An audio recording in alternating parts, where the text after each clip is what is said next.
አጣዳፊ ስጋቶች ኮሚቴ ትናንት ባወጣው መግለጫ ለወረርሽኙ ምላሽ መስጠቱ ላይ መዳከምና መሰላቸት የማይቀር ይሆናል ብሎ ወረርሽኙ ለረጅም ጊዜ ይቀጥላል፣ ዓለም አቀፍ አደጋውም እጅግ የከበደ ነው የሚሆነው ብሎ እንደሚሰጋ ጠቁሟል። በዓለም ዙሪያ የኮሮና ቫይረስ ተያዦች ቁጥር 17.8 ሚሊዮን የሞቱት ደግሞ ከ685 ሺህ ማለፉን የጆንስ ሆፕኪንስ ዩኒቨርሲቲ መረጃ ያመለክታል።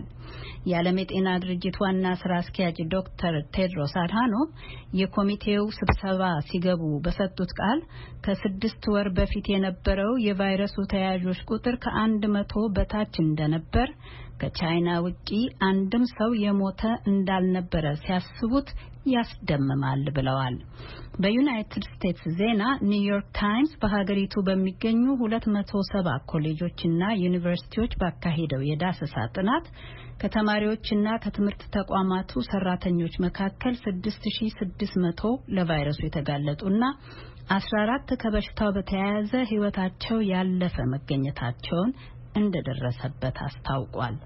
በዳሰሳ ጥናቱ እንዲካፈሉ በጋዜጣው ከተጠየቁት 1000 የሚሆኑ ተቋማት ውስጥ ብዙ መቶዎቹ ለቀረቡላቸው ጥያቄዎች መልስ እንዳልሰጡ ነው ያስታወቀው።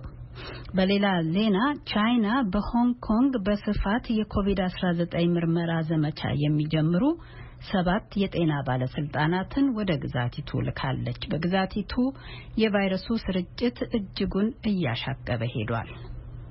በመጨረሻም የዩናይትድ ስቴትስ ሪፐብሊካን ፓርቲ ፕሬዚደንት ዶናልድ ትራምፕን ፕሬዝዳንታዊ እጩ እንዲሆኑ ድምጹን በሚሰጥበት ጉባኤ ላይ የዜና ማሰራጫዎች የማይገኙበት እንደሚሆን አስታውቋል። እንደ አውሮፓውያን አቆጣጠር ነሐሴ 24 ሰሜን ካሮላይና ሻርለት ከተማ የሚካሄደው ጉባኤ ለፕሬስ ዝግ የሚሆነው በኮቪድ-19 ምክንያት ነው ሲሉ የፓርቲው ብሔራዊ ጉባኤ ቃል አቀባይ አስታውቀዋል። የፓርቲ ፕሬዝዳንታዊ እጩ የሚታወጅባቸው ጉባኤዎች ለወትሮ ብዛት ያለው የዜና ማሰራጫ ሽፋን በመሳብ የፖለቲካ ፓርቲዎች መልእክቶቻቸውን ለመራጭ ለማስተላለፍ የሚፈልጉት እንደነበረ የሚታወቅ ነው። ሪፐብሊካን ፓርቲው ጉባኤውን በዝግ ለማድረግ ባቀደው ውሳኔው ከጸና በሀገሪቱ ዘመናዊ ታሪክ የመጀመሪያው ጋዜጠኛ የማይገኝበት ጉባኤ ይሆናል። አድማጮች፣ ለሰዓቱ ያለን ዜና በዚሁ ያበቃል። ይህ ከአሜሪካ ድምጽ ራዲዮ ጣቢያ በአጭር ሞገድ በ19 ሜትር ባንድ በ15580 በ15630 በ15700 እና በ15785 ኪሎ ሄርትዝ በ25 ሜትር ባንድ በ11695 በ12110 እና በ12140 ኪሎ ሄርትዝ እንዲሁም በናይል ሳት ቪኦኤ 24 ላይ ከዋሽንግተን ዲሲ የሚተላለፍላችሁ የእሁድ ሐምሌ 26 2012 ዓመተ ምህረት ምሽት ፕሮግራም ነው። የኢትዮጵያ የሰላምና የልማት ማዕከል መስራቾችና መሪዎችን ይዘናል። ሁሉም ኢትዮጵያዊ አስተሳሰቡን አምጥቶ ልናስታርቃቸው ልናግባባቸው በምንችል ጉዳይ ልንወያይ እንችላለን ወይ? ሁሉስ ኢትዮጵያዊ የራሱን አመለካከት ቢናገር ችግር ይኖረዋል አይኖረውም ብለን እናስባለን። እዚህ ቦታ ላይ ሊስተናገድ የማይችል የኢትዮጵያዊነት ሐሳብ የለም ብለን ነው የምናስበው። አንድ በሚያደርጉን ነገር ላይ መጀመሪያ ትኩረት ሰጥተን ከሰራን እነዚህን በጣም ትንሽ የሆኑና እንደዚሁም የትንሽ አመለካከቶች ሆነው ጥግ ይዘው ወይም ደግሞ ጥራዝ መጠቅ ሆነው እየበጠበጡን ያሉንን መቆጣጠር ይቻላል ብዬ አምናለሁ። የማዕከሉ መሪዎች አቶ አቤል ጋሼና ኡስታዝ ጀማል በሽር ናቸው የሰማችኋቸው። በዚህ ምሽት ሐሳቦቻቸውን ያካፍሉናል። በደቦ የሚደርስ ጥቃት የመድን ዋስትና አለው? በየትም ሀገር እንደዚህ አይነት ክስተቶች የኢንሹራንስ ሽፋን አይሰጣቸውም። በአዲስ አበባ ዩኒቨርሲቲ የኢንሹራንስ ሕግ መምህር አማን አሰፋ ናቸው። ዘገባ አለን። አሁን ወደ መጀመሪያው ዝግጅታችን እናልፋለን።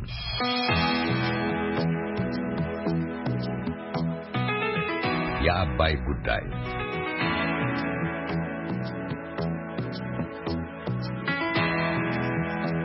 ግብጽ የአባይ ስጦታ ነች።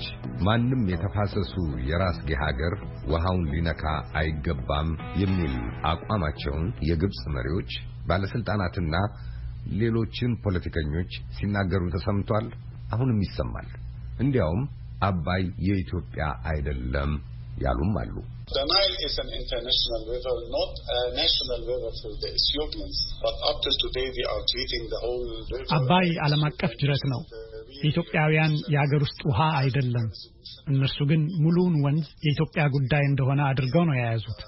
በመሆኑም ትክክለኛው መፍትሄ የሚሆነው አሳሪ ስምምነት ላይ መድረስ ነው። በካይሮ የአሜሪካ ዩኒቨርሲቲ የፖለቲካዊ ህብረተሰብ ጥናት መምህር ፕሮፌሰር ሳዲቅ ሰይድ ናቸው። እኚህ የሰማችኋቸው የኢትዮጵያ የውሃ መስኖና የኤሌክትሪክ ኃይል ሚኒስትር ዶክተር ስለሺ በቀለ ደግሞ እንዲህ ይላሉ። ኢትዮጵያም የተፈጥሮ መብት አላት። ከግብጽ አይደለም ውሃ የምትጠይቀው፣ ከራሷ ተፋሰስ ውስጥ ነው፣ ከራሷ ግዛት ውስጥ ነው። ስለዚህ ትክክለኛ ሰላማዊ የሆነው መፍትሄ የሚገኘው ሁሉም የሚያስፈልገውን የልማት ሁኔታ በተገቢ ሁኔታ ተገንዝቦ ያንን በሚያማክል መልኩ ተመጣጣኝ በሆነ ደረጃ ልማት መኖር ሲችል ነው እንጂ አንዱ ዜሮ ሌላው ሙሉን የሚጠቀምበት አካሄድ እንደማያዋጣ ግልጽ ነው። አዎ ይሄ ከመርህ አኳያ ትክክል ነው። ክቡር ሚኒስትር ከዚህ በፊትም በተደጋጋሚ ሲባል የነበረ ነገር ነው። ነገር ግን አባይ የኢትዮጵያ የራሷ ውሃ አይደለም፣ ዓለም አቀፍ ውሃ ነው። ስለዚህ በዓለም አቀፍ ሕግ መሰረት ነው በነበሩ ውሎች መሰረት ነው መተዳደር ያለብን የሚል አቋም ነው የያዘችው። ነገር ግን ከዚህ አጠቃላይ ግንዛቤው ውጪ በሆነ መንገድ ግብጽ በግልጽ ያሳየችው የአቋም ለውጥ አለ። ይኸውልህ ሰለሞን፣ የነበሩ ሕጎች የሚባሉት በጣም ሰፊ ናቸው። ውሃውን በምታመነጨው ልክ መከፋፈል አለ። በዛ አኳያ ስትሄድ ውሃው ሙሉ በሙሉ ለኢትዮጵያ ይሆናል። ወይም ደግሞ ያን ውሃ የሚያመነጭ የተፋሰስ መጠን ደግሞ የምትከፋፈልበት ህግ አለ። ያ ሲሆን የተወሰነ ሰፊ መሬት ያለው ሰፊ ውሃ ሊያገኝ ነው። ወይም ደግሞ ቀድሞ የተጠቀመ የሚል ህግም አለ። ወይም ደግሞ እኩል የመከፋፈል እንደ ህዝብ ብዛት የመሳሰሉት በርካታ አይነት ዶክትሪኖች አሉ ወይም ህጎች አሉ። ለአንተ የሚመቸውን ብቻ ወስደህ ይሄኛው ነው የሚሰራው ማለት አይቻልም። ተደጋግሞ እንደሚሰማው ታላቁ የኢትዮጵያ ህዳሴ ግድብ የአባይን ጅረት የውሃ ፍሰት ይቀንሳል የሚል ስጋት ከግብጽና ከሱዳን ቢንጸባረቅም ኢትዮጵያ ያንን ሐሳብ አትጋራም። በማንኛውም የአባይ ተፋሰስ የግርጌ ሀገር ላይ የጎላ ጉዳት ሳይከተል ፍትሃዊ በሆነና በተካከለ ሁኔታ መጠቀም ይቻላል ባይናት። ይህ በእንዲህ እንዳለ ግን ቀድሞ በዓለም አቀፍ የውሃ ድርድሮች ላይ የተሳተፉትና በአስተዳደር ላይም የሰሩት አቶ ኪዳኔ አለማየሁ አባይ የመገደቡ አስፈላጊነት ብቻ ሳይሆን እንዲያውም ከዚያ አልፎ ለሚወርደው ውሃ ሱዳንና ግብጽ የተጠቃሚነት ክፍያ ለኢትዮጵያ መፈጸም አለባቸው። ኢትዮጵያም ውሃውን መጠቀም ያለባት የኤሌክትሪክ ኃይል ለማመንጨት ብቻ ሳይሆን 11ዱም የአባይ ተፋሰስ ሀገሮች በጋራ የሚያዘጋጁትና የሚጠቀሙበት ስልታዊ የልማት እቅድ ሊወጣ ይገባል ይላሉ። በቅድሚያ የአቶ ኪዳኔ አለማየሁን ማንነት ከማስታወስ እንነሳና ወደ ቀሪ ንግግራቸው እንዘልቃለን። በቀዳማዊ ኃይለ ሥላሴ ዘመነ መንግስት 15 ዓመት የትምህርት ሚኒስቴር፣ የሀገር ግዛት ሚኒስቴር ከዛ ደግሞ አብዛኛውን በቴሌኮሙኒኬሽን ቦርድ የአስተዳደር ዋና ክፍል ስራ አስኪያጅ ሆኜ አገልግዬ ነበረ። ከዚያ በተባበሩት መንግስታት ድርጅት 28 ዓመታት 10 ሀገሮች፣ 8 ሀገሮች በአፍሪካ፣ 2 ደግሞ በቅርብ ምስራቅ ዩናይትድ አረብ ኤሚሬትስ እና ካታር አገልግዬ አሁን ጡረታ ላይ የምገኝ ሰው ነኝ። ባጭሩ ይህም ይበቃ መሰለኝ። ሰለሞን አመሰግናለሁ። አቶ ኪዳኔ በእውነቱ ጡረታ ላይ ኖት ለማለት ይከብዳል። ምክንያቱም ዩናይትድ ስቴትስም ሆነው የሚንቀሳቀሱባቸው የተለያዩ መድረኮች እንዳሉ አውቃለሁኝ። በተለይ ደግሞ ከኢትዮጵያ ጉዳዮች ጋር በተያያዘ ሰፊ ተሳትፎ አሉት። አሁንም እየተንቀሳቀሱ ኖት? አዎ፣ በአማርኛ ዓለም አቀፍ ህብረት ለፍትህ የኢትዮጵያ ጉዳይ ወይም በእንግሊዝኛ ግሎባል አላያንስ ፎር ጃስቲስ የኢትዮጵያን ኮዝ የተሰኘው የአመራር አባል ነኝ እና እንግዲህ በዚህ ህብረት ውስጥም ብዙ እንቅስቃሴዎችን እያደረጉ እንደሆነ አውቃለሁኝ። አሁን ግን የደወልኩበት ዋናው ዓላማ ከህዳሴ ግድብ ጋር በተያያዘ ነው። በተለይ ከውሃ አስተዳደር ጋር የቅርብ ግንኙነት አሉት በዓለም አቀፍ ደረጃም እና በቅርቡም ወጥተው የነበሩ አንዳንድ ጽሑፎችን አይቼ ነበረ። ከርሶ ከሌሎች ባለሙያዎችም ጋር እንደዚሁ ስነጋገር የእርሶን ስም ይጠቅሳሉ፣ ያነሳሉ ብዙ ጊዜና እስቲ ስለ ውሃ ልምዶ ትንሽ ያጫውቱኝ አቶ ኪዳኔ። አመሰግናለሁ ሰለሞን። እንኳን እንዳው እስከዚህ ድረስ አላደርሰውም።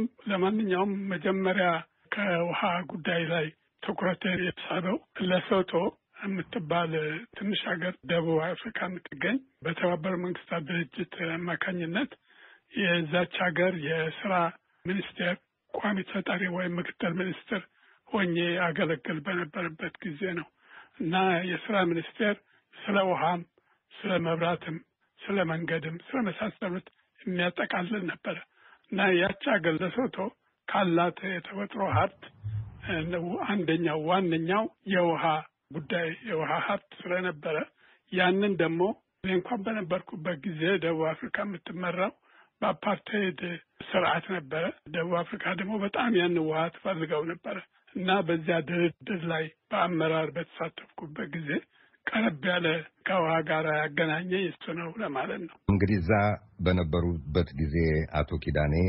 ያከናወኗቸው ተግባራት እንዳሉ አንብቤያለሁኝ ከእርሶም ጽሑፍ። ቀደም ሲል እንዳልኩት ሌሎችም ባለሙያዎች ከፍ ያሉ ባለሙያዎች አጫውተውኛል የነበረውትን ድርሻ። እስቲ በሌሶቶና በደቡብ አፍሪካ መካከል ስለነበሩ የውሃ ንግግሮችና ግንኙነቶች ያስታውሱኝ። እንግዲህ እንደ በእውነቱ በአፍሪካ ውስጥ ውሃቸው ወደ ሌላ አገር በስፋት ከሚፈሱ ሀገሮች ውስጥ ኢትዮጵያና ሌሶቶ ናቸው እና የሌሶቶ ወደ ደቡብ አፍሪካ ይፈሳል። ግን እዛ በነበርኩበት ጊዜ ፈሳሹ ውሃ ወደ ደቡብ አፍሪካ የሚሄደው ደቡብ አፍሪካ መንግስት ወደሚፈልገው አልነበረም እና ስለዚህ ከሌሶቶ ያን ውሃ እነሱ ደቡብ አፍሪካ ማለት ነው ወደሚፈልጉት በኩል እንዲሄድላቸው በጣም አጥብቀው ይፈልጉ ነበር። ካሏቸው አማራጭ ሁሉ ያ ነበር የሚሻለው እና ግን በዛ በአፓርታይድ ዘመነ መንግስት ደቡብ አፍሪካ ከዛት ከትንሽ ከሌሶቶ እንደው በቀላሉ ወይም በነጻ ለማግኘት አይነት አባዜ ነበረባቸው እና በዚህ ምክንያት ነው እንደ አውሮፓ አቆጣጠር በ1977 እኔ የዛ ቅድም እንደጠቀስኩት የስራ ሚኒስቴር ቋሚ ተጠሪ በነበርኩበት ጊዜ የምመራው የልኡካን ቡድን ኬፕ ታውን ሄደን ነበረ እና ሌሎችም ሰዎች ነበሩ። ለምሳሌ ክቡር ሚስተር ቲም ታሃኒ በኋላ የሌሶቶ የገንዘብ ሚኒስትር የነበሩት እንዲሁም ደግሞ በዓለም ባንክ የሌሶቶ ኤግዜክቲቭ ዳይሬክተር የነበሩትም አብረው ነበሩ እና ድርድሩን አከናውነን ነበር እና እንግዲህ የሌሶቶን ትንሽ ለየት የሚያደርገው ደቡብ አፍሪካ ያንን ውሃ ለማግኘት ማከናወን የነበረባት ጉዳይ ነበረ። ስምምነት ላይ መድረስ የቻልነው ይኸውም ውሃው የሌሶቶ ተፈጥሮ ሀብት ስለሆነ ወደ ደቡብ አፍሪካ ሲፈስ ክፍያ በደቡብ አፍሪካ እንዲከናወን እንዲሁም ደግሞ ግንባታው ለሚያስፈልገው ወጪ በቢሊዮን ዶላር የሚያወጣ ገንዘብ ነው። ለዛ ምንም እንኳን ዋናው ኃላፊነቱ የሌሶቶ መንግስት ቢሆንም ደቡብ አፍሪካም በጋራንቲ ተሳትፎ እንዲኖራት ማለት እንደ ጉዳዩ አጥብቃ እንድትይዘው ግን የሌሶቶን ባለቤትነት የውሃውን ባለቤትነት አክብራ እንድትይዝ የማድረጉን መሰረታዊ ይዘት እና ስልት ጠብቃ ነበር ማለት ነው እና በዛ ምክንያት ያ በእውነቱ ሰምሮ ማለት እችላለሁ ርዕሰ መንግስትን በሚያስመሰግን ጥንካሬ ጉዳዩን ይዞ አሁን በየዓመቱ ደቡብ አፍሪካ 50 ሚሊዮን ዶላር ሮያልቲ ወይም ክፍያ ታከናውናለች ለሌሶቶ። እንዲያውም ከዚያ ቀደም ሲል ወደ 60 ሚሊዮን ሁሉ ደርሶ ነበር የተጠቃሚነት ክፍያ ማለት ነው። አዎ እና በዚህ ላይ ደግሞ ሌሶቶ በዛ ውሃ ኤሌክትሪሲቲ ማመንጨት መብቷ ተጠብቆ ራሷን ችላ እንዲያውም ለሌላም ኤሌክትሪሲቲውን ለመሸጥ ደረጃ ደርሳለች። እና ምንድነው እንግዲህ እንዲያው መሰረታዊ ጉዳዮቹ አንደኛ ያ ውሃ ባለቤትነቱ የሌሶቶ መሆኑ ተከብሮላታል እና ሌሶቶም ራሷ ደግሞ በመብቷ የመጠቀም የመንፈስ ጥንካሬ አሳይታለች እና በተጨማሪ ደቡብ አፍሪካም ያንን መብት በማክበር ተገቢውን ክፍያ አሁን ከወርልድ ባንክ ከልዩ ልዩ የገንዘብ ድርጅቶች በተገኘ ነው ሊገነባ የቻለው። በዛም ድጋፏን ደቡብ አፍሪካ እስካሁን ድረስም እያበረከተች ነው። በአጠቃላይ በአራት የተከፈለ ነው የዚህ የሌሶቶ ጉዳይ እና አጠቃላይ ወጪው ከ8 ቢሊዮን በላይ ነው። ትንሽ ሀገር ነች፣ ግን በእውነቱ ጠንካራ አመራር ስላላት መብቷን እና ክብሯን እያስጠበቀች ነው ማለት ነው። አቶ ኪዳኔ እንግዲህ ይሄ ስራ ሲከናወን እርሱ የሚመሩት ቡድን ነበረ በሌሶቶ በኩል ሆኖ የሚያከናውነው። ኬፕ ታውን በተደረገ ድርድር ላይም እነዚህ ንግግሮች ይደረጉ እንደነበረ አንብቤያለሁኝ። እርሶ የሌሶቶ ዜጋ አይደሉም፣ በተባበሩት መንግስታት ድርጅት ነው የተወከሉትና ችግር አላጋጠመዎትም እንዴ? ለመሆኑ በዚህ በኩል? በጣም ጥሩ ጥያቄ ነው በእውነቱ። በዛን ጊዜ ለድርድር እንግዲህ እኔ ጥቁር ነኝ እና ጥቁር ልኡካን መርቶ ለደቡብ አፍሪካ መሄድ ቀላል አልነበረም እና የአፓርታይድም ዘመን ስለነበረ የአፓርታይድ ዘመነ መንግስት ደግሞ ፈረንጆቹ በዛን ጊዜ በእውነት ይሄ ደግሞ በግልጽ ያየሁት ጉዳይ ነው። ጥቁሩን ከእንስሳ በታች አድርገው የሚገምቱ ነበሩ። በዚህ ምክንያት እንደው በቀጥታ ልነግርህ ፈልገው ሲሄድ ለራሴ የወሰንኩት ውሳኔ ነበረ። የእኛን ክብር እንደው ትንሽ እንኳን ሚነካ ነገር ካለ አቋርጬ እመለሳለሁ ብዬ ወስኜ ነበረ። ግን በእውነት የደቡብ አፍሪካ ፈረንጆቹ በደንብ አክብረው እንደው ትንሽ ዝንፍ ሳይሉ፣ ምክንያቱም እነሱ ጥቅማቸውን ያንን ውሃ ምንም ብናስከፍላቸውም ማግኘት ጓግተው ስለሚጠብቁ አክብረው ነበር ያዙ። ምንም ነገር የማይሆን ነገር አላከናወኑም። ምናልባት ከነሱ አስተሳሰብና በደህና ነው የተመለስነው። ምናልባት ከነሱ አስተሳሰብና ለጥቁር ካላቸው አመለካከት አኳያ ብንመለከተው የዛ ውሃ እና የዛ አገልግሎት ተጠቃሚ ለመሆን ከሚከፍሏቸው ዋጋዎች አንዱ አድርገውም ሊያስቡት ይችላሉ። ምናልባት ለእናንተ የሚሰጡት ይሄ ስነ ልቦና ጉዳይ ነው። ግን አንዲት ነገር እንደው መጨመር የምፈልገው እንዳጋጣሚ ሆኖ አንድ ሌላ ኢትዮጵያ ዜጋ ዶክተር ገብሬ ልብሰቃል የሚባል አሁን ቫንኮቨር ነው ያለው። እሱ ደግሞ የስዋዚላንድ ሌላ ትንሽ ሀገር ደቡብ አፍሪካ የውሃ ጉዳይ አማካሪ ሆኖ ይሰራ ነበር። በአጋጣሚ ለድርድር ስዋዚላንድ እና በደቡብ አፍሪካ ከፈረንጆቹ ጋር ተገናኝቶ ነበር እና አንድ አሉኝ ብሎ ለእኔ የነገረኝ እና አሁንም በሕይወት አለ፣ አግኝተህ ልታነጋግረው ትችላለህ። እናንተ ኢትዮጵያውያን እንዴት ያላችሁ ናችሁ? አንድ ኪዳን የሚባልም መጥቶ እንዲሁ ተደራድሮ ነበረ ብሎ ነገረኛል። እና እንግዲህ እኛ መቼም በእውነቱ ኢትዮጵያውያን በቅኝ ግዛት ጥቃት ያልደረሰብን ስለሆነ ከማንም ጋር ስንደራደር በእኩልነት ነው እንጂ እንደ ፍርሃትና ወደኋላ የማለት ነገር አባዜ አልነበረም እና ይሄ ምናልባት አስገርሟቸው ሊሆን ይችላል በሚል። አቶ ኪዳኔ እንግዲህ እንደሚሉኝ በዚህ በእርሶ በተመራ ቡድን ጥረት ምክንያት ሌሶቶ ዛሬም የተጠቃሚነት ክፍያ $50 ሚሊዮን በየዓመቱ ከደቡብ አፍሪካ ታገኛለች። አዎ እንደማውቀው እንደሱ ነው። ወደ አንድ ጉዳይ እስቲ ዞር ልበል። አንድ ጽሑፎን ከጨረሱ በኋላ እንደ ማስታወሻ አድርገው ያሰፈሯት ነበረች። ታሪክ ቀመስ ነገር ነች። የተባበሩት አረብ ኤሚሬትስ ይሰሩ በነበረ ጊዜ ያጋጠመውትን ነው እዛች ላይ ያሰፈሩት። በዚህ አጋጣሚ አንድ የማረሳው ነገር ብለው ነበርና ግን ቀልብ የምትስብ ነገር ነች። እንደው ዝም ብላ ተለጣፊ ነገር የምትሆን አይደለችምና ያንን ትውስታውን እስቲ ያንሱልኝ። አዎ በእውነቱ እንኳን አነሳት እኔም የማትረሳኝ ነገር ነች።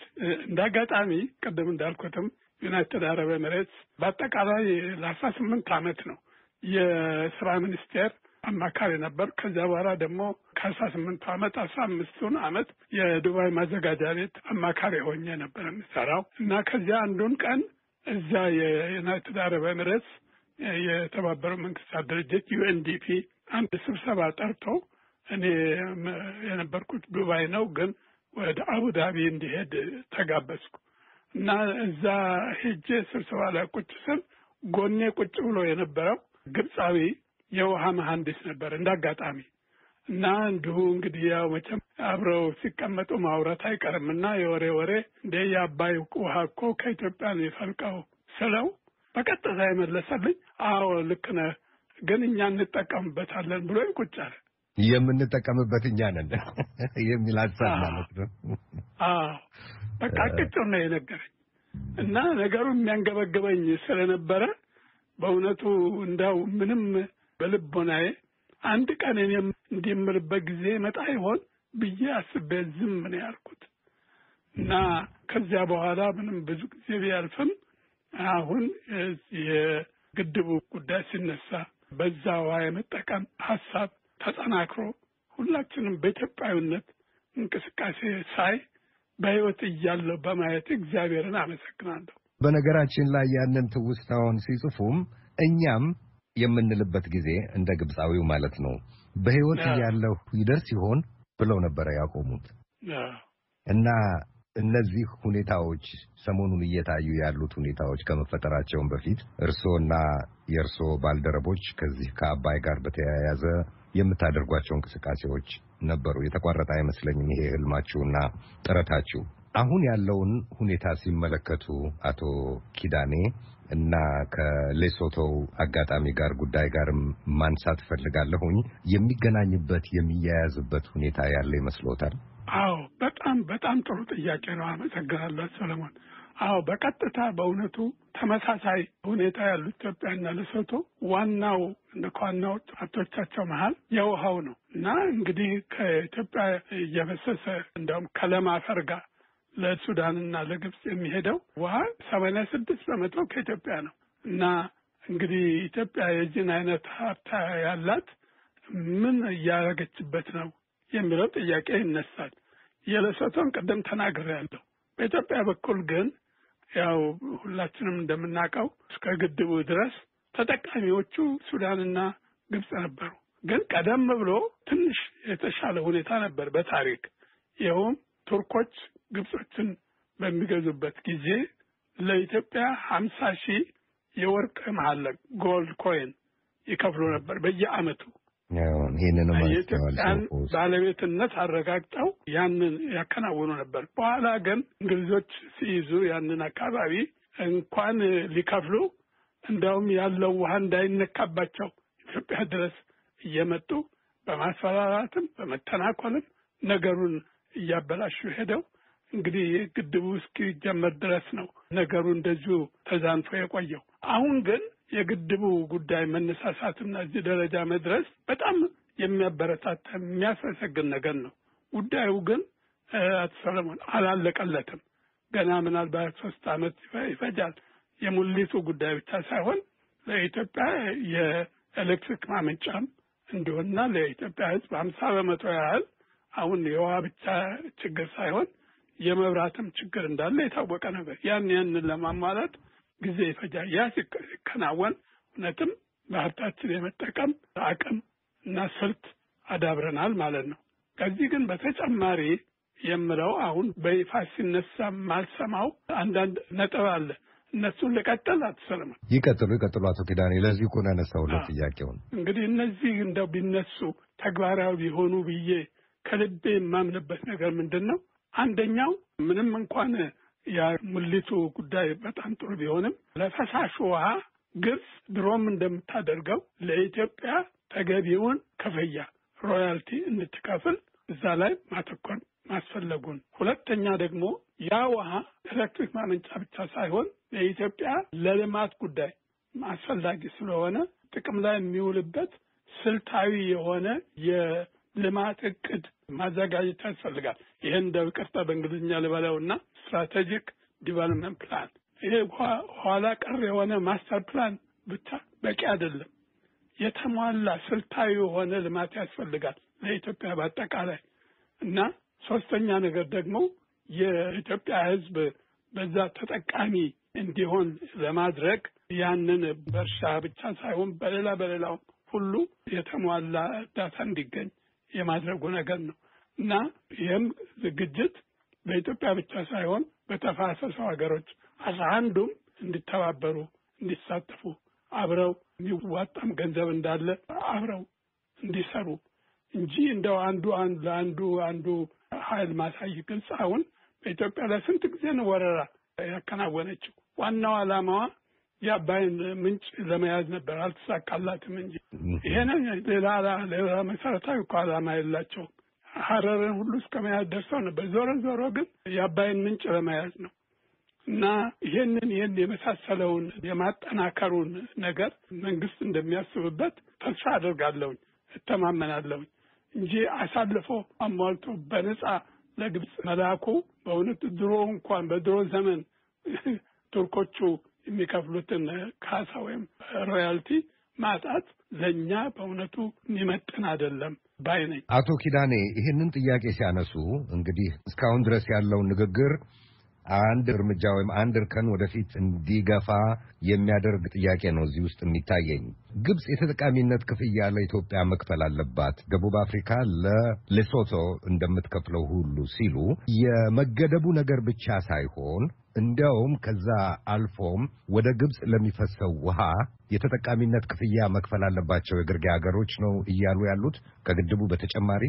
በእኔ አስተያየት ይሄ የአባይ ወንዝ ውሃ እና አሁንማ ቅድም እንዳልኩት ከለም አፋር ጋር የሚሄደው ተጠቃሚዎቹ ሱዳንና ግብጽ የኢትዮጵያ ሀብትነቱን አውቀው ተገቢውን ክፍያ ልክ ደቡብ አፍሪካ ለሌሶቶ እንደምትከፍለው እነሱም መክፈል አለባቸው ነው የምለው። ሌላ ቅድም ያልጠቀስኩት ነገር ደግሞ በጣም አንገብጋቢ ጉዳይ አሁን ከኢትዮጵያ ሁሉ ውሃ ይፈሳል፣ ግን ግብጽ ራሷ ብዙ የውሃ ምንጭ አላት። የመሬት ውስጥ የግራውንድ ዎተር ለ1000 ዓመት ያህል የሚበቃ እንዳላት ተገልጿል። በተጨማሪ አሁን ዩናይትድ አረብ ኤሚሬትስ በሚሰራበት ጊዜ እነሱ የጠራ ውሃ ምንጭ ያላቸው የሚጠቀሙበት የጨዋማ የሆነውን ውሃ እያጠሩ ነው። ዲሳሊኔሽን የባህሩ ውሃ ማለት ነው። የባህሩን ውሃ እና የቀይ ባህርን ውሃ እያጠሩ ነው። እያጣሩ ነው። ግብጽም እንደዛ ማድረግ ትችል ነበረ፣ የሜዲተራኒያንና እንዳልከው የቀይ ባህርን። በተጨማሪ ደግሞ አሁን ለምሳሌ ዱባይ የሚያደንቅ ነገር ከምትሰራው አንደኛው ሪሳይክሊንግ የሚሉት አለ። ቆሻሻውን ውሃ ዝም ብሎ አይወረውሩትም፣ እንደገና ያጠሩትና ይጠቀሙበታል። ይህን ሁሉ ነገር ማድረግ ትችላለች ግብጽ ለራሷ። ግን የራሷን ውሃ ምንም አትነካም፣ ከኢትዮጵያም የፈሰውን ግን አንድ ነገር እንዳይነካብኝ እያለች እንደውም ማስፈራራት ይቃጣታል። ይህን ሁሉ መቼም በእኛም በኩል ኢትዮጵያ ብዙ ምሁራን አሉ በዚህ ጉዳይ ከኔ ሺህ ጊዜ የበለጠ ግንዛቤ ያላቸው አሉ እና መብታችንን ክብራችንን አስጠብቀን ግብጽም እዛው ራሷ እንድትችል ከዛ በላይ የምትፈልገው ነገር ካለ ምን አለ እንደሌላው ደቡብ አፍሪካ እንደምታደርገው ኢትዮጵያ የምትፈልገውን መክፈል ይገባታል ባይነኝ በኔ በኩል። አቶ ኪዳኔ፣ ሌላው ውሃው ለኤሌክትሪክ ማመንጫነት ብቻ ሳይሆን ለልማትም እንዲውል ስልታዊ የልማት እቅድ መውጣት አለበት ሲሉ አሁን ግብጽና ሱዳን የያዙትን አቋም የሚጋፋ ይመስላል። ይሄ ውሃ ሊቀንስብን ይችላል፣ እንዲሁም ግድቡ በመገደቡና ለኤሌክትሪክ ብቻም ቢውል ማለት ነው ተርባይኑን እየመታ የሚያልፍ ውሃ ቢሆንም እንኳን ነው ተቃውሞ ያላቸው እነሱ። ሌሎች የልማት ስራዎች ሲሉ ምን ማለት ነው? እንደ መስኖና ተመሳሳይ ፕሮጀክቶችን እቅዶችን ማለት ነው? አዎ፣ ይሄንን እንግዲህ በዛ ባለሙያ የሆኑ ሰዎች የሚጠቀሙበት ነው። ግን እንደው መሰረታዊ ሀሳብ አትሰለማል። አሁን ለምሳሌ ዱባይ ማዘጋጃ ቤት በሚሰራበት ጊዜ ከተከናወነው በተባበሩት መንግስታት ድርጅት አማካኝነት ለዱባይ ልማት በጣም ትንሽ ከተማ ነበረች፣ አሁን በዓለም የታወቀች ሆነች። ይሄን ያመቻቸው ይሄ ቅድም ያልኩት ስትራቴጂክ ዲቨሎፕመንት ፕላን ነው እና ሰዎች አምጥተን ለአጭር ጊዜ፣ ለመካከለኛ፣ ለሩቅ ዘመን እንዴት አድርጋ ወደፊት ስልታዊ በሆነ መንገድ ልትራምድ ትችላለች የሚለውን ነድፈው ስራ ላይ በማዋል ነው። ኢትዮጵያም እንደዚሁ እንግዲህ ሀብት አላት፣ ለም አፈር አላት፣ ሌላም አላት። በዛ በመጠቀም ሰውን እኛ ኢትዮጵያ ሁሉ ተፈጥሮ ሀብት እያለ ድህነት የበዛባት ሀገር ነች። ከድህነት አውጥቶ ወደ ተሻለ የኑሮ ደረጃ ለማድረስ ምን ያስፈልጋል ብሎ ስልትና ዕቅድ ማውጣት ያስፈልጋል። ይህን በኢትዮጵያ በተጠቀምበት በሌሎቹ ላይ ምን ጠንቅ ያመጣል የሚባለው እንዲህ ባላቸው ሀብት ካልተጠቀሙ፣ ለምሳሌ በግብጽ በኩል የሚያስገርመው ነገር እኮ ከኢትዮጵያ የሚሄደው ውሃ የሚተነው በጣም ከፍ ያለ ደረጃ ላይ ነው ያለው። ያንን የሚተነው ኢቫፖሬሽኑን ለመቀነስ ሌላ ነገር ደግሞ የዚህ ኢሪጌሽን የሚሉት አለ እና የመስኖ የነሱ ለዛ አየር ንብረት ተገቢ ያልሆነ መሆኑ ተገልጿል። ቀደም እንዳልኩት ደግሞ ባላቸው ውሃ አይጠቀሙም። ከዚያ አልፎ ውሃው ደግሞ ሜዲተራኒያን ሲ ይፈሳል። አሁን ደግሞ አንድ ሰው ሲናገር እንደሰማሁት ወደ እስራኤልም እንዲፈስ ለማድረግ እዛ ሂደት ላይ ናቸው ይባላል። ስለዚህ በእውነቱ እንግዲህ ይህን ነገር ሚዛናዊ በሆነ መንገድ ለመመልከት ከተፈለገ በሁሉም በኢትዮጵያም በኩል በሱዳንም፣ በግብፅም፣ በሌሎችም ባለን የተፈጥሮ የውሃ ሀብት በበቂ ደረጃ እንጠቀማለን ወይ እና ሚዛናዊ በሆነ መንገድ መመልከት ይኖርብናል። አንዱ ካንዱ ለመመንተፍ ከሆነ የትም አያደርስም ባይ ነኝ። አቶ ኪዳኔ መቼም እንደዚህ ሐሳብ ማፍለቅ ብቻ ሳይሆን እርስዎና የእርስዎ ባልደረቦች ጓዶቹ የተደራጁ ዓለም አቀፍ ግፊቶችን በማድረግ ትታወቃላችሁ። በዚህ በኩል አባይን እና ህዳሴ ግድብን በሚመለከት በተለይ ያዘጋጃችኋቸው የተጠኑ ስራዎች አሉ ወይ? ውጤቶች አሉ ወይ? የጥናት ውጤቶች በዓለም አቀፍ ደረጃስ ግፊት ለማድረግ ግብጽና ሱዳንም ላይ ይሁን 11 የተፋሰሱ ሀገሮች ውስጥ ለመስራት ያሰባችሁት ስራ አለ ወይ? ለኢትዮጵያ መንግስትስ ያቀርባችሁት ሐሳብ አለ ወይ? ትሰራላችሁ? ለመሆኑ ከኢትዮጵያ መንግስት ጋር ያውቃችኋል? የኢትዮጵያ መንግስት እንደ ግሎባል አላያንስ? እንግዲህ ይህንን በእውነቱ እንደው በትክክል የተሟላ መልስ ልሰጥ አልችልም። አብዛኛውን የማውቀው አንዳንድ ስብስቦች አሁን እነ ዶክተር አክሎግ ቢራራ፣ እነ ዶክተር ዳንኤል ክንዴ፣ እነ ዶክተር ሰሙ እንደዚህ የመሳሰሉ ሰዎች፣ በዲፕሎማሲው ደግሞ እነ ዲያቆን ዮሴፍ ተፈሪ፣ ኡስታዝ ጀማል በአረበኛ ጭምር የሚያቀርቡ ብዙ ጥረት የሚያደርጉ አሉ። አብዛኛው ግን በግንዛቤ መልክ ነው እንጂ ይህንን በፕሮጀክት መልክ የማዘጋጀቱን ነገር በእኔ በኩል ለክቡር ጠቅላይ ሚኒስትሩ የጻፍኩት ነገር አለ። ከዛ ያለፈ ያከናወንኩት ነገር የለም። ግን መንግስት ከወሰነ የሚያስፈልግ ነገር ካለ ብዙ ምሁራን አሉ ከኔም የበለጠ ችሎታ ያላቸው፣ ያን ማከናወን ይቻላል። በልማቱም በመንደፉም ሆነ በውሃ አጠቃቀሙን ብዙ ሰዎች አሉና ምንም የሚያስቸግር ነገር አይመስለኝም። አቶ ኪዳኔ አለማየሁ እንግዲህ ቀደም ሲል እንዳነሳ ነው የአባይን ጉዳይ እኛም እንዲህ የምንልበት ጊዜ በሕይወት እያለሁ ይደርስ ይሆን ላሉት ጥያቄ አይቻለሁ ደርሷል ማለት ይችላሉ? አሁን እንደው የሚያበረታታ ነገር አይቻለሁኝ እግዚአብሔር ይመስገን እላለሁ እንጂ አይቻለሁ ለማለት ያ የዚህ ሌላ ቢቀር እንደው ቢያንስ ሁለት ነገር ባይ በጣም ደስ ይለኝ ነበር። አንደኛ በውሃው ለመጠቀም የተሟላ ስልታዊ እቅድ ለኢትዮጵያ የሚበጅ ለአሁን ጊዜ ለመካከለኛ ለሩቅ ለሚበጅ ነገር ተዘጋጅቶ ተግባራዊ ቢሆን፣ ሁለተኛ የሚፈሰው ውሃ የኤሌክትሪኩም ምኑም ያመነጨ ግብጽ ደግሞ ልኳን አውቃ ለኢትዮጵያንም መብት እና ክብር አክብሯል ባይ እነዚህ ሁለቱን ባይ በእውነቱ በጣም ደስ ይለኝ ነበር። እዛ ደረጃ የደረሰ አልመሰለኝም፣ ግን ሂደቱ የሚያበረታታ ነው። ለዚህም እግዚአብሔርን አመሰግናለሁ። መንግስትንም አመሰግን ደስ ይለኛል። አቶ ኪዳኔ አለማየሁን አመሰግናለሁ።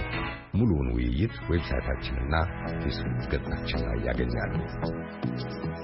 በ19 እና በ25 ሜትር ባንድ አጭር ሞገድ እንዲሁም በናይል ሳት ቪኦኤ 24 ላይ ከዋሽንግተን ዲሲ የሚተላለፍላችሁን ስርጭት ነው እያደመጣችሁ ያላችሁት። ክቡራትና ክቡራን፣ አሁን ወደ ተከታዩ ዝግጅት እንለፍ። በደቦ በሚፈጸሙ ጥቃቶች የሚደርሱ ጉዳቶች የመድን ሽፋን አላቸው? በእንዲህ አይነት ጥቃቶች ለሚወድሙ ንብረቶች የኢንሹራንስ ካሳ ይከፈላል? ጽዮን ግርማ በአዲስ አበባ ዩኒቨርሲቲ የኢንሹራንስ ሕግ መምህርና የሕግ ባለሙያውን አቶ አማን አሰፋን አነጋግራ ተከታዩን ዘግባለች። የድምጻዊ ሃጫሉ ሁንዴሳን ግድያ ተከትሎ በአዲስ አበባና በኦሮሚያ ክልል በደቦ በደረሱ ጥቃቶች የወደሙ ንብረት ብዛት እንጂ የገንዘቡ መጠን እስካሁን በይፋ አልተነገረም። የገንዘቡን መጠን ለማወቅም ጥናት እየተሰራ መሆኑን በተለያየ ጊዜ ያነጋገርናቸው የመንግስት ባለስልጣናት ገልጸዋል። ከወደሙት ንብረቶች መካከል አብዛኞቹ የንግድ ድርጅቶች ሲሆኑ ከነዚህ የንግድ ድርጅቶችና ግለሰቦች መካከል የመድን ሽፋን ያላቸው ድርጅቶች በእንዲህ ያለ ሁኔታ ለወደመ ንብረት ክፍያን ያገኛሉ ወይ ስንል የባለሙያ አስተያየት ጠይቀናል። አቶ አማን አሰፋ በአዲስ አበባ ዩኒቨርሲቲ ለ13 ዓመታት መምህር በነበሩበት ወቅት ከሚያስተምሯቸው ትምህርቶች አንዱ የኢንሹራንስ ሕግ ነበር። በአሁኑ ሰዓት በጥብቅና ሙያ ላይ ተሰማርተው ይገኛሉ። ለጥያቄያችን አጭር ማብራሪያ ሰጥተውናል። የኢንሹራንስ ሽፋን ለማግኘት መነሻው ኢንሹራንስ የገባው ሰው በአማርኛ መድን ነው የምንለው። መድን የገባው ሰውና መድን ሰጪው ድርጅት መካከል የሚደረገው ውል ነው መነሻው። ያ ሆኖ ብዙዎቹ የኢንሹራንስ አይነቶች ሁላችን እንደምናውቀው በግል ፈቃድ ላይ ተመርኩዞ የሚገቡ ውሎች ናቸው። ስለዚህ መሰረታቸው እኔ ፈቅጄ ኢንሹራንስ ኩባንያው ፈቅደው የምንዋዋላቸው ውሎች፣ እኔ ካልፈቀድኩ ማንም ሳያስገድኝ ውሉን አገባ። በሌላ በኩል ደግሞ ምንም እንኳን መነሻው ፍቃድ ቢሆንም የውሉ አገባ በመንግስት አስገዳጅነት የምንገባቸው ውሎች አሉ። ለምሳሌ ኢትዮጵያ ውስጥ ከመኪና ባለቤትነት ጋር በተያያዘ የሶስተኛ ወገን መድን ሽፋን የሚባል አስገዳጅ አለ። ያው ግን ህጉ እንድገባ ያስገደኝና ነገር ግን ውሉን ስፈጽም ያው በፈቃዴ ነው የሚመለከተኝ ማን ነው የሚስማማኝ ኢንሹራንስ ኩባንያ ፈልጌ እዋዋላለሁ ማለት ነው። መነሻው ውል ነው የሚለውን ለማንሳት የፈለግኩት ምንድን ነው መድን ሰጪውና መድን ተቀባዩ ወር መድን ሽፋን የሚያገኘው ሰው ውላቸው ውስጥ የተገለጸው ነገር ነው የሚሰራው ለማንኛውም ሙሉ ማለት ነው ለምናምን ለፕሮፌሰር ሰሪ ወስተረፈ እንደ ሁሉም ሙሉ ውላቸው ውስጥ የተቀመጠው ነው የሚሰራው ውላቸው ነው የሚገዛቸው ማለት ነው። አሁን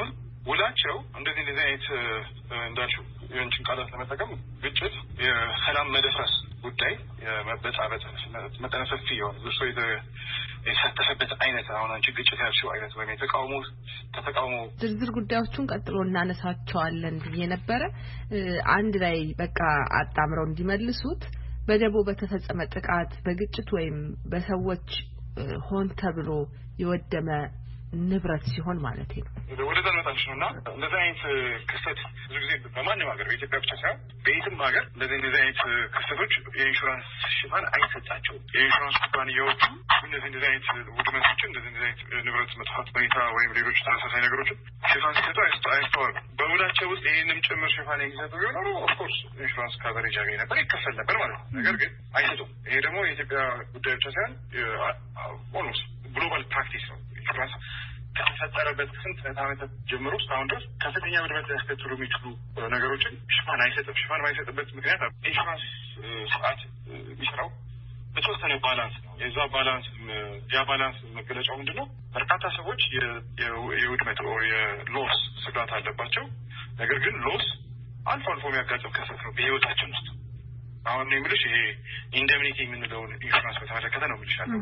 ስለዚህ ኢንደምኒቲ ኢንሹራንሶች የሎስ ስጋት አለብኝ፣ ስለዚህ ከበር ፈልጋለሁ። ነገር ግን ሎስ ኤቭሪ ናው ኤንድ ዜን የሚያጋጥመኝ አይደለም፣ ዋንስ ኢን አ ዋይል ነው የሚያጋጥመው። ስለዚህ በርካታ ስጋት ያላቸው ሰዎች ስለሰጉ አንድ የፈንድ ፑል አቋቁሞ አልፎ አልፎ ውድመት ወይ ኪሳራ ሲያጋጥም ከዛ ስጋት ካላቸው ሰዎች ውስጥ ከተሰበሰበው ገንዘብ የሚከፈል ስለሆነ ይህ ስለሆነ ባላንሱ እዚህ ባላንስ ላይ ውድመት በስፋት የሚያጋጥምበት ሁኔታ በሚያጋጥምበት ጊዜ ባላንሱን ያዛባዋል። ይህን በማሰብ ነው ዳሳዊ ኢንሹራንስ ኤሬክትድ ከድሮ ጀምሮ። ስለዚህ ያንን ባላንስ የሚያዛባ ነገር አይፈቀድም ስልሽ ኢንሹራንስ ኩባንያዎቹ አይፈቅዱም። ስለዚህ ያው ብዙ ጊዜ ስታንዳርድ ሩል ስለሆነ የምንፈርመው ሄደን ራሳችን ተደራረጋ ዋንዋል ማለት እንደምታውቂው የሚሰጡንን ፖሊሲ ነው ሄደን የምንፈርመው እና የሚሰጧቸው ፖሊሲዎች እንደዚህ ሲቪል ራይትስ ኮሞሽን በአጠቃላይ ይሄ ውድመት የሚያስከትሉ ተቃውሞ ምናምን ከበርዳ ይሆን። ስለዚህ ኢንሹራንስ እንደዚህ አይነት ክስረቶችን መሸፈኛ አይነተኛ ኢንስትሩመንት አይሆንም፣ አይነተኛ ተቋም አይደለም። ምናልባት ሌላ ተቋም ካልተፈለገለት በመንግስት ነው እንደዚህ አይነት ነገር ሊካስ የሚችልበት ካልተገኘ የኢንሹራንስ ሜካኒዝም ኢንሹራንስ እንዳልኩሽ መሰረቱ ፕራይቬት ነው።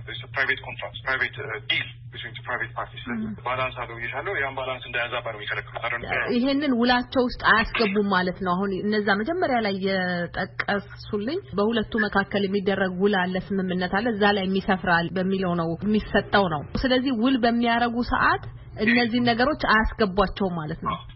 አያስገቧቸውም ማለት ምንድን ነው? ያስወጧቸዋል። አክቹዋሊ ኢንሹራንስ እንዴት ነው?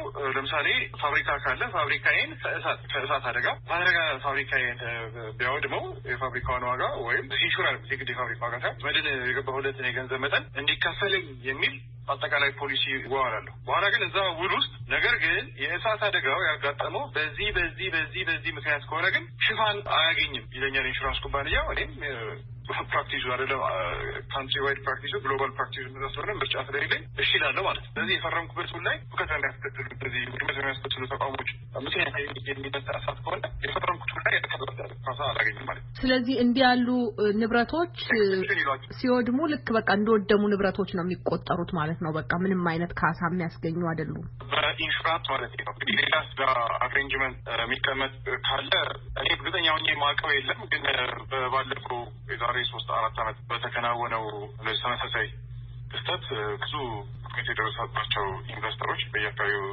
እርሻቸው የተቃጠለ ፋብሪካቸው የተቃጠለ እነሱን ለመካስ በመንግስት ኢንቲቲቪውን በነገርም ዜና ላይ ከነበርኩት ነገር ነበር። ግን ያው እሱ የዜና መረጃ ዜና ነበረ። ግን ከሆነም እንደዛ ነው ሊሆን የሚችለው። እኔ አሁን እንደ ኢንሹራንስ ባለሙያ ነገሮች ልክ ነው ትኩረቶች የፕራይቬት ኢንሹራንስ ስኪም አያስተናግዳቸውም። ቅድም ባልኩት ማለት ነው።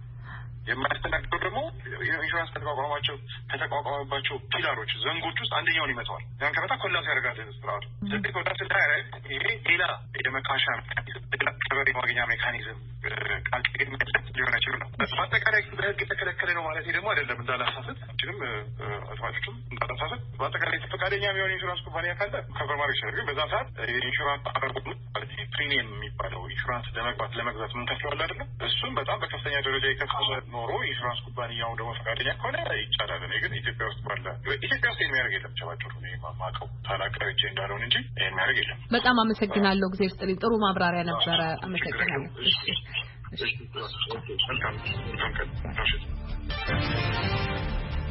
አመሰግናለሁ አቶ አማን አሰፋን፣ እንደዚሁም ጽዮንን። ወደ ተከታዩ ዝግጅታችን እናልፋለን። የኢትዮጵያ የሰላምና የእድገት ማዕከል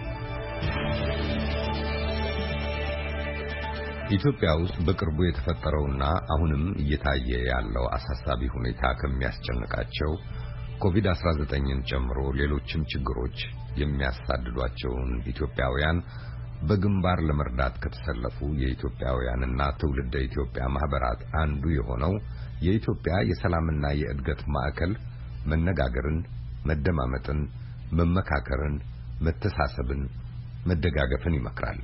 በሀገሪቱ አሳሳቢ ጉዳዮች ላይ በእኩልነት፣ በክብር፣ በገለልተኛነት፣ በብዝሃነት፣ በአቃፊነት፣ በትብብርና በቁርጠኛነት መስራት ይቻላል ብሎ እየተንቀሳቀሰ ነው። የማህበሩ ሊቀመንበርና ምክትል ሊቀመንበሩ አብረውኝ ናቸው። ከውይይታችን ለዚህ ምሽት ቀንጨብ አድርጌ ላሰማችሁ። በቅድሚያ ተወያዮቼ ራሳቸውን ከአድማጭ ጋር እንዲያስተዋውቁ ጠየቅኳቸው። ሰላም ጤና ይስጥልኝ አቶ ሰለሞን ዜር ይስጥልኝ። በቅድሚያ የቮይስ ኦፍ አሜሪካ ይህንን እድል ስለሰጠን። አቤል ጋሼ እባላለሁ። የምኖረው ቪየና ቨርጂኒያ አካባቢ ዋሽንግተን ሜትሮ ኤሪያ ነው። የኢትዮጵያ ሰላምና እድገት ማዕከል ሊቀመንበር ነኝ። ስሜ ኡስታዝ ጀማል በሽር አህመድ ይባላል። እኔም በዚሁ በቨርጂኒያ አሌክዛንድሪያ አካባቢ ነው የምኖረው። በተለያዩ ሌሎች ድርጅቶች የምሰራበት እንዳለ ሆኖ በተለይም ደግሞ ሰላም ፋውንዴሽን ኢማም እና የማስ ሙስሊም አሜሪካን ሶሳይቲ ምክትል ኢማም ነኝ። አሁን ደግሞ ዛሬ የምንገናኝበት ጉዳይ የሆነው የኢሲፒፒ ኢትዮጵያን ሴንተር ፎር ፒስ ኤንድ ፕሮግረስ ወይም የኢትዮጵያ ለእድገትና ለሰላም ድርጅት ምክትል ሊቀመንበር ነኝ። አመሰግናለሁኝ ሁለታችሁንም። በነገራችን ላይ ኡስታዝ ጀማል በሽር አረፋው እንዴት አለፈ? በጣም ቆንጆ ነው። ገና አላለፈም። በሃይማኖቱ የዒደል አድሃ ያረፋው ማለት ነው። ከዛኛው ለየት የሚያደርገው ያኛው አንድ ቀን ብቻ ሲሆን የሚከበረው ይሄኛው 3 ቀን ነው። ስለዚህ ሁለተኛው ቀን ላይ ነን። ስለዚህ እያከበርን ነው። አሁን መልካም በዓል እንዲሆን እመኛለሁኝ። እንግዲህ አሁንም አነጋግራችሁ ቅዳሜ ነው፣ ፕሮግራሙ የሚተላለፈው እሁድ ነው፣ ነገ ነው። ስለዚህ እሁድም በዓል ላይ ናችሁ ማለት ነው? አዎ ልክ ነው። እንግዲህ የዘንድሮ ሀጅ ወይም ኢድ አል አድሃ ከሌላው በተለየ ሁኔታ ነው እየተከበረ ያለው። ሀጅም በተለየ ሁኔታ ነው ዘንድሮ የታሰበው። ኮሮና ቫይረስ በዓለማችን ላይ በጉልህ ካሳደራቸው ተጽዕኖዎች አንዱ መገለጫ ሆኗል ይመስለኛል የዘንድሮ በዓል። ልክ ነው። በጣም ትልቅ ተጽዕኖ ነበረው። ሀጅ የሚባለው ስርዓት ከስሙ ጀምሮ የተከበረው የሆነው ቅዱስ ከተማ መካ የሚገኘው ካዕባ የሚባለው መስጂድን እሱን ሄዶ እዛ አካባቢ የሚሰራ የሆነ አምልኮታዊና አንዳንድ ከአብርሃም ጋር ወይም ኢብራሂም ጋር የተያያዘ ከልጁም ጋር እስማኤል ጋር የተያያዙ ትውስታዎችን የሚሰራበት ነው። በፊቱ የሐጅ ስርዓቶች ላይ እስከ 5 ሚሊዮን አካባቢና ከዛ በላይ ሰዎች ሲሄዱ፣ በአሁኑ ዓመት ግን ከ10,000 በላይ መሄድ የለበትም ተብሎ ተራርቀው እና ሌሎችም በአጠቃላይ የኮቪድ ስርጭትን የሚገታ በሆነ አይነት መልኩ ነው የተደረገው። እንግዲህ እንደዛም ሆኖ ሰይጣን ሳይደበደብ አላመለጠም በዚህም ዓመት ነው የሚሉኝ። አዎ ቢያንስ 10,000 ሰው ተደብድቧል። ሌጋሊ ማለት ነው ቁጥሩ ከዛም በላይ ሊሆን ይችላል። እሺ፣ በድጋሚ ኢድ ሙባረክ ኡስታዝ ጀማል በሽር። ለመላ ሙስሊም ምዕመናንም እንደዚሁ መልካም በዓል እመኛለሁኝ በመላ ባልደረቦቼ ስም። አሁን እስቲ ወደ ተነሳንበት ጉዳይ ልሂድና ስለ ኢትዮጵያ የሰላምና የእድገት ማዕከል ትንሽ እንነጋገር። ምንድን ነው ይሄ ማዕከል? ለምን አሰባችሁት? ከሊቀመንበሩ ልነሳ፣ ከአቶ አቤል ጋሼ። እግዚአብሔር ይስጥልኝ አቶ ሰለሞን። እንግዲህ ኢትዮጵያ ሰላምና እድገት ማዕከል ኢትዮጵያዊነትን ያማከለ የኢትዮጵያን ሰላምና እድገት ያማከለ ድርጅት ነው። የታሰበበት ምክንያት እንደ ኢትዮጵያውያን በተለይም ደግሞ በዚህ በዲያስፖራ ስንኖር የሀገራችን ነገር ሁልጊዜም ልባችን ውስጥ የሚፈልቅ ምንጭ ነው እና ሀገራችን ሰላሟ ይገደናል፣ የሀገራችን ሕዝብ እድገት ይገደናል። ደግሞ በጊዜውና ባለፉት ዓመታትን ዘመናትን ባለው ሁኔታ እውነተኛ ሰላም በሀገራችን አሳሳቢ ጉዳይ ስለሆነና በተለያዩ ምክንያቶች ፈተና ላይ ስላለች ሀገራችን ያ ፈተና ደግሞ የኛም ፈተና ስለሆነ በዚህ ጉዳይ ላይ ተጨንቀን አስበን ምንድነው ልናደርግ የምንችለው የሚለውን ሐሳብ የተቀደሰ ሐሳብ የምናሳልጥበት ፕሮግራም የቀረጽበት ነው። እንግዲህ በዘመናት ያየነው ነገር እዚህም በዲያስፖራ ሀገር ቤት ኢትዮጵያን ለኢትዮጵያውያን ተነጋግረው ተግባብተው ችግሮችን የመፍታት የኖረ የጥንት ባህላችን ሆኖ ሳለ በቅርብ ጊዜ ግን የምናየው በተለያዩ ምክንያቶች በብሔረሰቦች መካከል የሚደረጉ በፖለቲካ ድርጅቶች መካከል የሚደረጉት መካከል ተነጋግሮ ተግባብቶ ዘላቂ ሰላምን በሚያመጣ መንገዱ የመምከር ነገር ፈተና ውስጥ እንደገባ ስላየ ነው። እንደ ሕዝብ እንደ ኢትዮጵያዊ አንድ ዙሪያ ከበን ልንነጋገር የምንችልበት ልዩነታችን እንዳሉ ነው። ሰውነታችንን አማከል ሰው ክቡር ነውና ሁላችንም እርስ በርስ ተከባብረን ተነጋግረን ተስማምተን ስለ ሀገራችን የምንነጋገርበት አውድ ያስፈልገናል። ይህ የጎደለ ነገር ሆኖ ያየነው ነው። በትንሽና በጥቃቅን ምክንያቶች ወይም ደግሞ በተለያዩ ጎላ ያሉ ምክንያቶች ቢሆኑ ተነጋግሮ ተወያይቶ ችግሮችን መፍታት መቻል ይቻላል። ይሄ ደግሞ የኖርንበት ባህል ስለሆነ ይህንን እንዴት ነው ልናደርግ የምንችለው ከሚል የመጣ አስተሳሰብ ነው። ይህንንም ደግሞ ኢትዮጵያውያን ከተለያየ መልኩ ከተለያየ እምነት ዘርፍ ከተለያየ ብሔረሰቦች ተውጣጠን አንድ ላይ ሆነን የምንመክርበት አውድና ስርዓት ነው ይሄ ድርጅት። ይሄን ድርጅት ደግሞ እዚህ በዋሽንግተን ሜትሮ ኤሪያ ስናስበው አንድም እዚህ ዲያስፖራ ኮሚቴ ያለው ኢትዮጵያውያን እንደዚሁ እንደሚግባቡበት መንገድ የማሳለጥ ብሎም ደግሞ ግን ከዚህ በምንማረው ደግሞ ሀገራችን ውስጥ እንዴት ነው እንደዚህ ያለውን ነገር አብረን ከህዝባችን ጋር ልንሰራ የምንችልበት መንገድ አብረን የምንወያይበት መድረክ ይሆናል የሚለውን የምናይበት መድረክ ነው። ከፖለቲካ ነፃ የሆነ ከሃይማኖታዊ አስተሳሰብ ነፃ የሆነ ጠቅላላውኑ የሚሰራው እንዳልኩትኝ ሰውነትን አማክሎ ኢትዮጵያዊነትን አውዱ አድርጎ የሚሰራ የሚመካከር ማህበረሰብ ነው። ሰዎችን እኩልነት የሚያምን ሁሉንም የራሱ ማንነቱ ተከብሮ ግን በጋራ አብረን የምንነጋገርበት አውድን ያማከልና ባለፉት ባሳየነው በቆየንበት ጊዜ በእውነትም ይህ ደግሞ ኢትዮጵያዊ ውርስ ቅርሳችን መሆኑን ለራሳችን የመሰከርንበት መሆኑን በትንሿም ቢሆን ለራሳችን ያናያየንበት ከመሆኑ አንጻር ወደፊት ራዕይ ነድፈን በጠቅላላው እዚህም ያለው የዲያስፖራ ኮሚቴ ወደ ሀገሩ የሚወስደው ነገር መልካም የሆነ ነገር እንዲሆን የምንወያይባቸው ሀሳቦች ደግሞ የሀገራችን የፖለቲካም በሌላም ጉዳይ የሚነሱ ጉዳዮች ውስጥ ፖዘቲቭ የሆነ ጥሩ የሆነ መልካም የሆነ አስተሳሰብን የሚያስፍና ሰዎች ቅን የሆነ የብርሃንን ንግግርና መግባባትን የሚፈጥሩበት ሁኔታ የሚያሳልጥ ድርጅት ነው ብዬ ብናገር ይገልጸዋል ብዬ አስባለሁ። ወንድሜ ጀማል ደግሞ በዚህ ላይ ይጨምርበት ይችላል። እሺ ኡስታዝ ጀማል ካሉት የሚጨምሩት?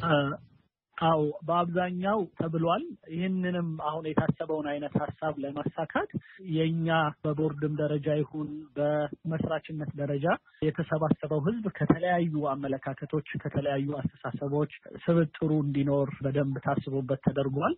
እናም ያ ነገር በደንብ የተሳካልን ይመስላል። ከዚሁ ብናይ እኔ እና ወንድሜ አቤል ጋሻ አቤል ከቤተ ክርስቲያን ጋራ በተያያዘ አገልግሎት በመስጠት በጣም የሚታወቅ ወንድም ነው። እኔ ደግሞ ሙስሊሙ አካባቢ ላይ መስጊዶችና ኢስላሚክ ሴንተር አካባቢ ላይ እሰራለሁኝ። ሌሎች እህቶቻችን ወንድሞቻችን አብረው የሚሰሩት ደግሞ ከተለያየ እንደዛው አንግል የሚሰሩ ናቸው። በአብዛኛው የሰላሙ አቅጣጫው ተብሏል። በሌላው በእኛው የምስረታው ሂደት ላይ ስንወያይ ከተጠቀሱትና ወሳኝ ለድርጅታችን ትልቅ እንደ ቪዥን እና እንደ ትልቅ ዓላማ ተደርገው ከተቀመጡት ነገሮች ሰላምን በጣም ከሚያረጋግጡና ከሰላም ጋር በጣም ትልቅ የሆነ ቁርኝት ካላቸው ነገሮች አንዱ ድህነትን መዋጋት፣ በአጠቃላይ እድገትና ብልጽግና የሚባለው ነገር ምን ያህል ትልቅ አስተዋጽኦ እንዳለው በማሰብ በእድገትና ሰላምን በሚያመጡ ሌሎች የልማት ጉዳይ ላይ እጃችን ቢኖር በሚል ነው አንደኛው የልማት ጉዳይ ውስጥ ያስገባንበት ማለት ነው። ስለዚህ ነው ኢትዮጵያን ሴንተር ፎር ፒስ ኤንድ ፕሮግረስ ያልነውና እነዛን ነገሮች ለማምጣት የተለያዩ የእርዳታ ጉዳዮች ውስጥ በአጠቃላይ ከልማት ጋር የተያያዙና ለሰላም አጋዥ የሆኑ ጉዳዮች ውስጥም የተወሰኑ እንቅስቃሴዎች እንደምናደርግ ያው ታሳቢ ሆኖ የገባ ነው ማለት ነው። አመሰግናለሁ ኡስታዝ። እንደዚሁም አቶ አቤል በቅርቡ በሃጫሉ ግድያ ምክንያት የተነሳውን ሁኔታ በገለጻችሁበት ባብራራችሁበትና ሐዘናችሁንም በገለጻችሁበት ደብዳቤ ላይ ደብዳቤውን ስትዘጉ ያሰፈራችኋቸው ከፍ ያሉ ቃላት ናቸው። ራእያችሁን ጠቅላላ አድርጎ የሚያሳይ ይመስላል። የኢትዮጵያ ሕዝቦች ተልዕኳቸው አድርገው የዘረጉትን ሰላምን የማስፈንና እድገትን የማራመድ ትልም ማንኛውም የነፍሰ ገዳይና አሸባሪ ድርጊት ሊገታው አይችልም። እንደ ሁልጊዜው ኢትዮጵያውያን ከፊታቸው የሚጋርጠውን ማንኛውንም ጨለማ አልፈው በሰላምና በእድገት ጎዳና መራመድ የሚችሉ መሆናቸውን ያረጋግጣሉ። በእርግጥም ኢትዮጵያ የሰላም ምድር ትሆናለች ብላችሁ ነው የዘጋችሁት። አሁን ባለው ሁኔታ ኢትዮጵያ ውስጥ ይህንን ያህል የሰፋ ነው ባይባልም ግን አሳሳቢ የሆነ የሐሳብ መከፋፈል፣ የመረባበሽ ሁኔታ ይታያል። ይሄ ደግሞ በውጭም ባለው ኢትዮጵያዊ መካከል ሲንጸባረቅ ይስተዋላል። ለመሆኑ ምንድነው እንዲህ አይነት ከፍ ያለ ራዕይ እንድታንጸባርቁ ተስፋ የሰጣችሁ? ከየት አመጣችሁት? እንግዲህ ሁለት መሰረታዊ ነገሮች አሉ። አንድ ኢትዮጵያ በምንም ነገር የምትለወጥ አይደለችም። በዘላቂነት የመኖሯ ነገር እንደ ራዕይ የሚያስቀምጠው ሳይሆን የኖረና ያለ የታደመ እውነታችን ነው። እንደ ሀገር እንደ ሕዝብ ቀጥለናል። ከብዙ ፈተና ከብዙ ችግር ወጥተናል። እነዚህን ፈተናዎች መውጣታችን ነገንም ደግሞ በብርሃን እንድናስብና መልካም ነገር ነገ ሊመጣ እንደሚችል ከፊታችን ያስቀምጥ ነው። ሌላው በሕዝባችን የኖረ አብሮ የመኖር እና ችግሮች ሲገጥሙት በጋራ የመፍታትን ባህልና ስርዓት ያለው ህዝብ መሆኑንም እናምናለን። ዛሬ በውስጥ በኩል ያለን ፈተና ነው። ከውጭ ኃይላት ተጠናክረው የመጡብን ጊዜ ህዝብ በአንድ ልብ መክሮ በአንድ ቃል ተናግሮ ኃይለኛ የሆነ የጣሊያን ጦር ሲመጣ ኢትዮጵያዊነቱን አስቦ ሀገርን አስቀድሞ ሀገር ስትኖር ነው ሁላችን የምትኖር የሚለውን አስቀድሞ ድልን ተቀናጅቶ ለራሱ ብቻ አይደለም ለጥቁር ህዝብ ሁሉ ምልክት የሆነ ውጤትን ያመጣ ህዝብ ነው። እንደዚህ ያለ ታሪክ ያለው ህዝብ ነው። በተለያየም ጊዜ ደግሞ እንዲሁ በመካከሉም ችግሮች ሲመጡ ደግሞ ከፍተኛ የሆኑ የመንፈሳዊ እሴቶችን ይዞ እርስ በርሱ እየተመካከረ በይቅር ትምንተ እግዚአብሔር እየተግባባ በህግ አምላክ ስርዓት እየተገዛ በዚህ አይነት አብሮ መኖርን ያሳለጠ ህዝብ ነው። የተዋለደ የተጋባ ህዝብ ነው። ከዚህ ውስጥ ያለን የምናውቀው ነገር ምንም እንኳ ጨለማ ቢመጣ ይሄንን የጨለማውን መንፈስ ገፈን ተግባብተን ተነጋግረን ይቅርታን በመካከላችን አስፍነን ሰላምን እንደገና ልንጨብጣትና ለህዝባችን እውን ሊሆን ይችላል የሚለውን ነገር ተስፋ ልንቆርጥበት የሚገባ ነገር አለ። ከሰራን ደግሞ አብረን ከሆንን በሰከነ መንፈስ ከተመካከል ይህንን ሁኔታ ልናገኝ የማንችልበት ሁኔታ የለም ብለን እናስባለን፣ እናምናለን። በተለይም በዚህ ስብስብ ውስጥ የመጣን ብዙዎቻችን ይህንን የምናምንበት እናውቅም ከመሆኑ ባሻገር ኢትዮጵያውያን እንድምታም ነው። የጥቂቶችን ብቻ ሳይሆን ኢትዮጵያውያን መግባባትን የሚያውቁ መነጋገርን የሚያውቁ ከተለያየ ሃይማኖት መጥተው ተጋብተው ተዋልደው እንደ እምነታቸው እንኳን አንድ ቤት ውስጥ ሊኖር የሚችል በጣም ትዕግስተኛና መልካም ቀን ህዝብ ነው እና የምንነጋገረው ስለ ሳይለንት ማጆሪቲ ነው እንችላለን። 95% ህዝብ የምናውቀውን አርሶ በሌው ለፍቶ ጥሮ ግሮ የሚያድረውን ህዝብ ነው የምናገረው። የኢትዮጵያውያን ድምፁ የማይሰማውን የበዛውን ህዝብ ማለት ነው። ሳይለንት ማጆሪቲ የበዛውን ህዝብ። አዎ የኢትዮጵያና የኢትዮጵያን እድል በጥቂቶች ኤሊት ፖለቲከኞች መለካት የለበትም። ህዝቡ እኮ በተለያየ ቦታ በተለያየ አቅጣጫ ከብት አርቢው በተለያየ መንገድ የተለያየ ውሃ ወይም ደግሞ ሪሶርሱን ተካፍሎ ገበሬው በተለያየ ድንበር በጋራ ቦታ አብሮ ነጋዴው እንደዚሁ ምሁሩም ከተሜውም ደግሞ አዲስ አበባ 5 ሚሊዮን ህዝብ ይኖራል። ግን አንድ ህዝብ እንደሚኖር ያክል ነው ሰው ተሳስቦ ተግባብቶ ተሳስቦ የሚኖረው። ይሄንን በዓልና ስርዓት የለመደ ህዝብ ዛሬም ሰላም ሊርቀው አይገባም። እና ለዚያም ነው የ99% የ100 ሚሊዮን ህዝብ በጥቂት የፖለቲከኞች አስተሳሰብና የተሰሳተ አይነት አመለካከት ሰላምን እንደማያገኝ አድርጎ ሊቆጠር አይገባም። ህዝቡ የሰላም ህዝብ ነው። ህዝቡ የመግባባት ህዝብ ነው። ህዝቡ እርቅንና ይቅርታን ተግባርን በሃይማኖቱ ተከባብሮ የሚኖር ህዝብ ነው። ይሄ ደግሞ ለትላንትና ይባላል ከዘመናት በፊት እምነቶች ተከባብሮ የሚኖሩበት ነው። ይሄ ወንድሜ ኡስታዝ ጀማል ሊያስተምረን ይችላል የፈርስት ሂጅራን አመጣጥ። ከዚያን ጊዜ ጀምሮ የእስልምና ሃይማኖት ኢትዮጵያ የከበረ ነው። ያ ደግሞ ለዘመናት ነው። ዛሬ በቁጥር እንደዚሁ በሚሊዮኖች የሚኖር እምነት ያለው ነው። ኦርቶዶክስም እንደዚህ ነው፣ ፕሮቴስታንቱም እንደዚህ ነው፣ ካቶሊኩም ተግባብቶ የሚኖር ህዝብ ነው። በእምነት በተለያየ ብሔረሰብም ደረጃም ቢሆን እንዲሁ የተጋባ የተዋለደ ኢትዮጵያዊነት መልኩ የሆነ ህዝብ ስለሆነ ሰላም ራእዩ ናት። ደግሞ ይች ራእይ የምትገኝ ራእይና ሊያመጣትም የሚችል ነው። ህዝቡን ግን ወደ መልካሙ መንገድ ወደ ብርሃኑ የማሳየት ነገር ያስፈልጋል።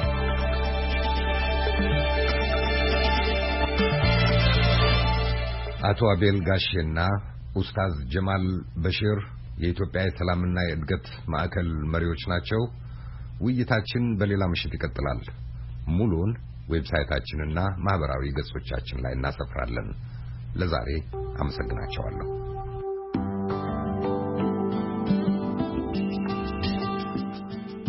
ለመሰነባበት ጥቂት ሙዚቃ ልጋብዛችሁ። አባለም ለምኔ ጀምሮ ታጀባ ታሰራኩነኔ አባለም ለምኔ ጀምሮ ታጀባ። የተከበራችሁ አድማጮች ለምሽቱ ያሰናዳናቸው ዝግጅቶች ተጠናቀቁ። አብራችሁን ስለቆያችሁ በመላ ባልደረቦቻችን ስም ከልብ አመሰግናለሁ። እባክዎ ከኮሮና ቫይረስ ራስዎን መጠበቅ አይዘናጉ። መታጠብ፣ አፍና አፍንጫን መሸፈን፣ አለመጠጋጋት የዕለት እና የአሁን መመሪያዎች ይሁኑ። ሰላም ጤና ይስጥልን። በደህና እደሩ።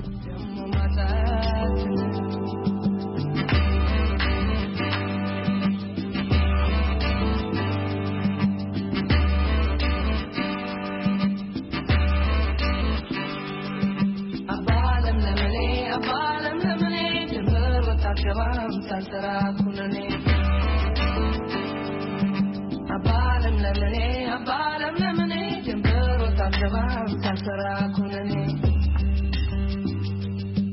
አባለም ለምኔ ለምን አባለም ለምኔ ደሞ ለምን ይክፋኝ አባለም ለምኔ ለምን አባለም ለምኔ ደሞ ለምን ይክፋኝ ብስጭት ጭንቀት ጤንነት